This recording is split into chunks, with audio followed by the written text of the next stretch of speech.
الرحمن الرحيم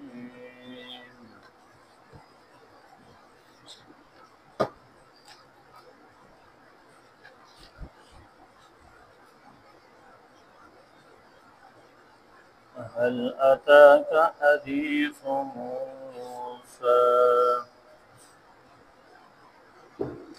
إذ رأى نارا فقال لأهلهم كثوا إني آنست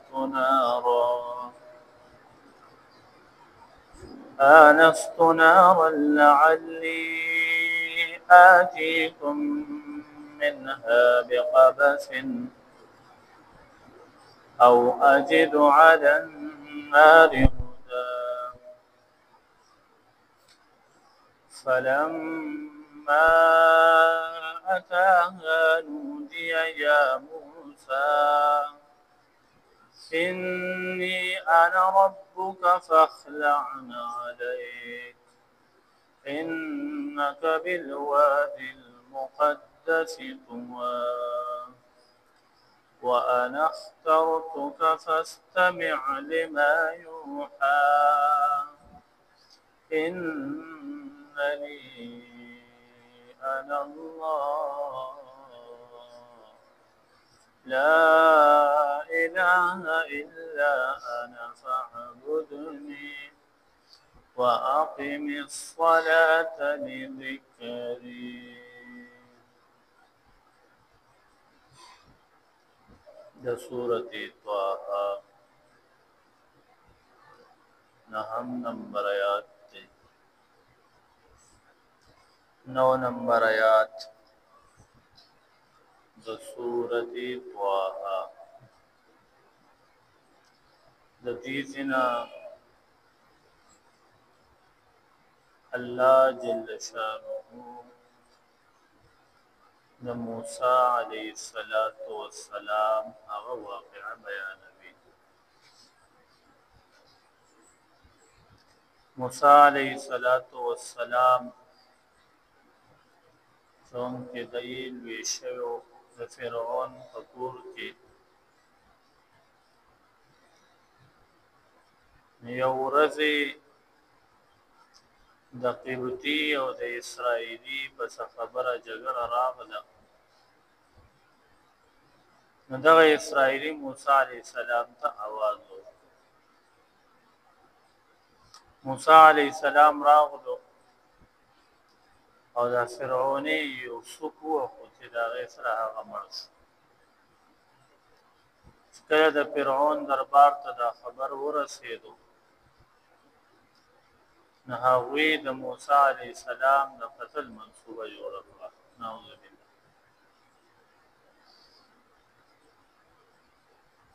نو یو خیرخوا راغلو موسی علیه السلام ته دا خبر راوړل. دا غرانګه تیارې روان دي. موسی علیه السلام د هغه دینه وتلو او لاړلو مدین ته چې هلته کې ورسېدو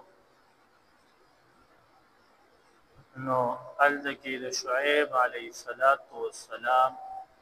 د لون سره او د هغې سره ملاقات وشو. شعیب علیه السلام موسی علیه السلام خپل خادم جوړ کړو او ورته وفرمایل کو چرتا زما سره لس کاله تیر کړه نو زه به د خپله بچی چې ده نو دا به درته په نکاح کې درکړم. نو دوی لس کاله تیر کړه. شعیب علیه السلام ورته خپله لور په نکاح کې ورکړه. نو بیا یو ورځ اوس موسی علیه السلام لږ کې د مور او د خویندو د روح د ملاقات هغه شوق راوجود شو چې لاړ شم د هغوی ملاقات ته. شعیب علیه السلام نه اجازت واغوستو را روان شو. نو په داسې غیر مشهوره لاره باندې راځي او کور ته سوال جواب ورسېدو چې موسی علیه السلام را روان دی. الله فرمایي کله چې دوی روان وو او یې فرمایل وهل اتاک حدیث موسی آیات ته خبر د موسی علی السلام را رسیدلې ده چې څنګه هغه هجرت کړی دی د مصر نه مدین ته اشاره ده دې ته چې دا رنګ به تاسو هجرت چې دین دا بکوي روان دي نو سکی تک تورا تیاره ده او بل دا ده چې یخنیم ده او درېمه دا وه چې کومه د وړو مور وه هغې ته دردم شروع شو حمل موسی علیه السلام ډیر زیات مشکل کې شو الله جل جلاله فرمای ازرا نارا تک تور تیاره وا اچانک د چې دین اور ولیدو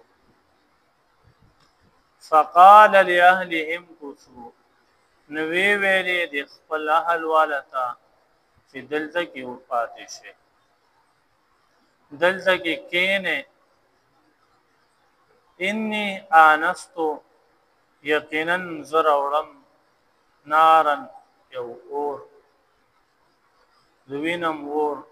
لعلی آتیکم منها بقبس شاید چې زراتګو کم تاسو ته د دغه اورنا په یو سکروټه سره د اور یو سکروټه راوړم د هغې نه به ګرمایشم پیدا شي او من تبتن لار چې دنو دا معلومه شي او اجد علی النار هدا یا زبیاموم دی اور خواته سو لار خودین کې لار دې نه ګډه وډه شي وا نو زب لار خودون کې چې من ته دا لار چې دنو دا وخای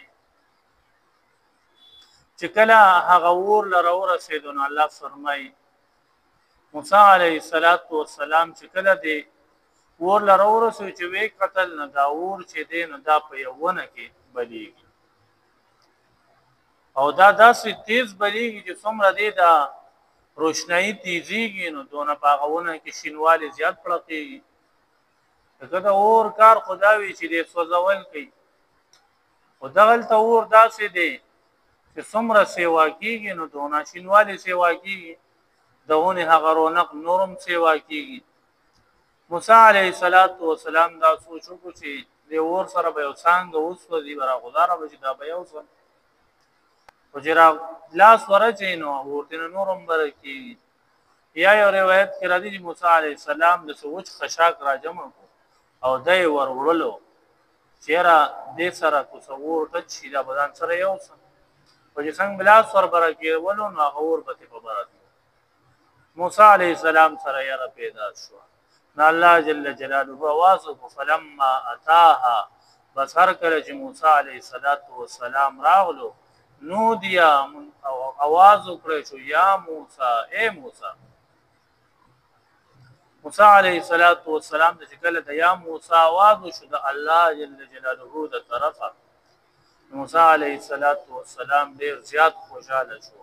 او درې پیری وی لبیک یا الله لبیک یا الله لبیک فرمای انی انا ربک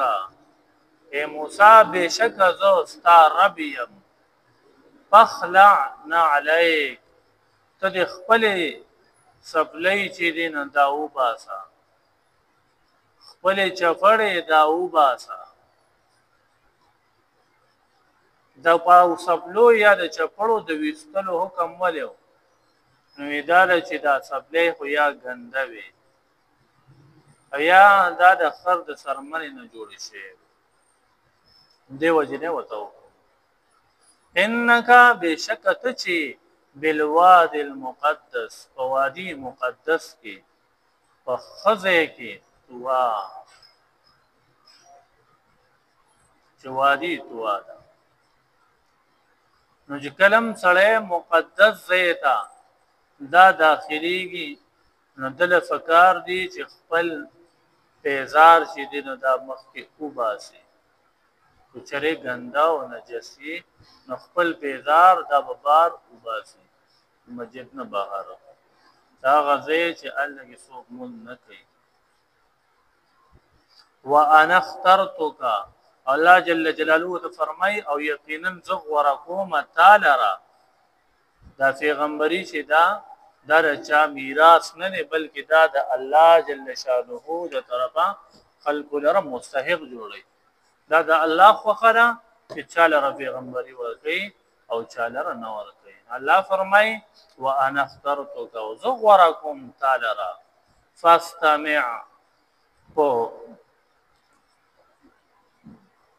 فاستمع لما يوحى پس خو اورد هغه چې تاسو کوم وحي هغه چې کوم وحي کړی کیږي په غور سره واوره هغه چې کوم وحي کړی کیږي دا الله جل شانه کلام ته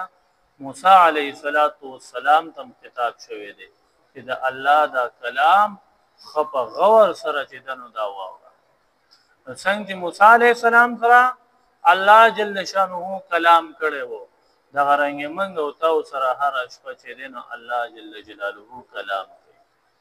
خو وهب ابن منبه رحمت الله علیه فرمای چې کلم خدا الله جل جلاله دا قران دا عظیم الشان کتاب ویل کیږي نو چې تو په غوند اعضاء سره مکمل توجه ستا صرف د الله کتاب دی دیم دا چې تا خو په غور سره وخت چې دی د الله کتاب دی دریم دا چې تا زړه دا د الله کتاب ته متوجي وي او څلورم دا چې ستا کلک عزم وي چې د الله په دې کتاب کې سواورما چې فورا په هغه باندې عمل وکړي لکه سفیان ابن عیینه رحم الله فرمای چې د علم د پاره د ذکر د پاره لومبه پړوي چې دا هغه خو په غور سره اوریدل دي چې منګ او تاسو د الله جل شانه کلام دا قران پاک په غور سره واو دیمه پړوي دا چې ما وتا موټول مسلمانان په دې کتاب عمل قصد وکړو درېمه پړوي دا چې موږ واورېدو هغه باندې عمل وکړو هم یاد کړو اوس په زمونږ اهم پړوي دا چې دا به موږ بل چاته رسو نو دا به موږ کله عزم کوو الله فرمایي چې د کوم وحي کړی کیږي نو وحي قران هم دا قران دا په غور سره واوره انني انا الله یقینا ذا الله یما لا اله الا انا نشتر سوق د عبادت لایق مگر صرف ذات فاعبدني الله فرمایي سما عبادتو کې واقم الصلاه لذکری او مسجدن دا قائم کې زما د یاد لپاره الله تعالی الحمد لله رب العالمين